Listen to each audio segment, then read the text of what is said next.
Hello साथीहरू, good morning सबैजनालाई। सबैजना सन्चै हुनुहुन्छ होला होइन? म पनि सन्चै छु र म चाहिँ भर्खरै उठेको साथीहरू है।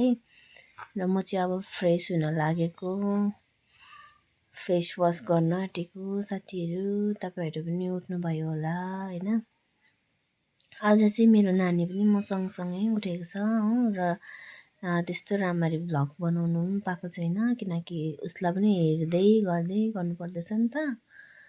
फेरि पुरा अहिले एकदम उयो भएको छ त, रगरगी भएको छ, अनि पुरा याद गर्नुपर्छ हो। त्यही भएर त्यस्तो राम्ररी बनाउनु पाएको छुइनँ। तर पनि राम्रो भए पनि नभए पनि प्लिज तपाईँहरूले सबैजनाले मन पराइदिनुहोस् होला है।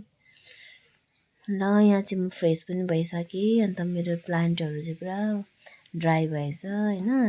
3-4 दिनमा 5-6 दिनमा पानी हाल्छु नि त। अन्त मेरो प्लान्टमा चाहिँ म पानी लगाउँदैछु।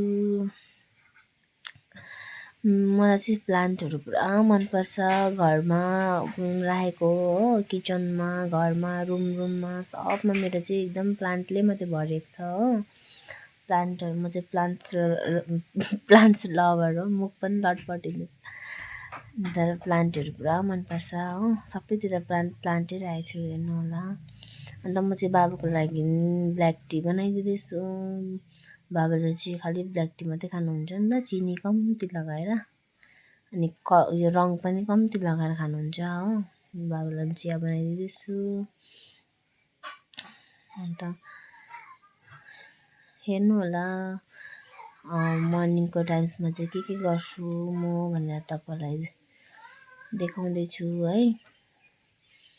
तपाईँहरू सबैजनाले हेरिदिनुहोस् होला, इग्नोर नगर्नुहोस् होला है। मन पर्यो भने लाइक फलो गरिदिनुहोस् होला है। ल यहाँ चाहिँ बाबाको लागि चिया पनि रेडी भइसक्यो। हेर्नु वेदर पनि अझै ठन्डा छ हो। ठन्डामा ब्ल्याक टी खानुको मजै अब पुरै अर्कै छ नि साथीहरू। तपाईँहरूलाई पनि थाहा छ होला। ल म चाहिँ यहाँ बाबालाई चिया दिनु जाँदैछु। बाबालाई चिया दिएँ। बाबाहरू चाहिँ यता पुरानो किचनपट्टि नै बस्नुहुन्छ नि त हो।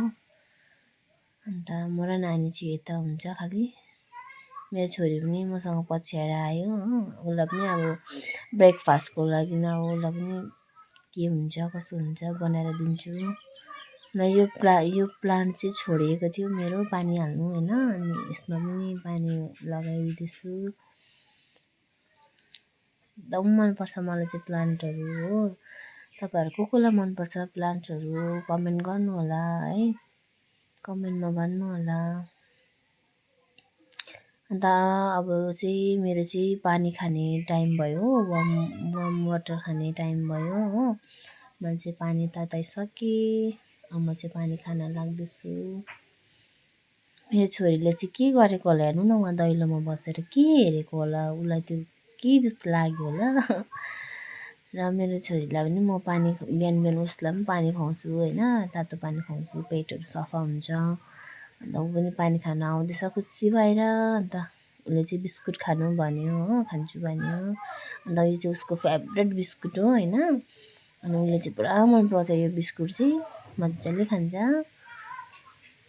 अन्त उसको ब्रेकफास्टमा पनि बिस्कुट भइहाल्छ होइन। अन्त लन्चमा चाहिँ दाल भात बनाइदिन्छु मेरो छोरीको लागि। अन्त उसले पनि ब्रेकफास्टमा चाहिँ 2-3टा बिस्कुट खायो भने भइहाल्छ। बिस्कुट खाएर मात्रै पनि अझै भात पनि खान्छ मेरो छोरीले हो। अन्त उसलाई भात पनि खुवाउनुपर्छ। यो चिया चाहिँ र किन बनाएको भनौँ भने मेरो साथी आएको छ एकजना हो, उसको लागि बनाइदिएको।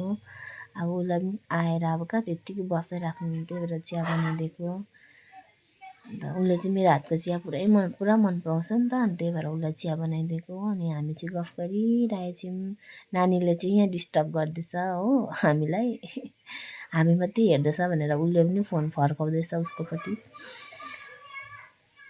अन्त मेरो साथीले चाहिँ मेरो छोरीलाई मजाले खेलाउँछ, पुरा मान्छ। मेरो छोरी चाहिँ ध्यान दिन्छ उसँग हो।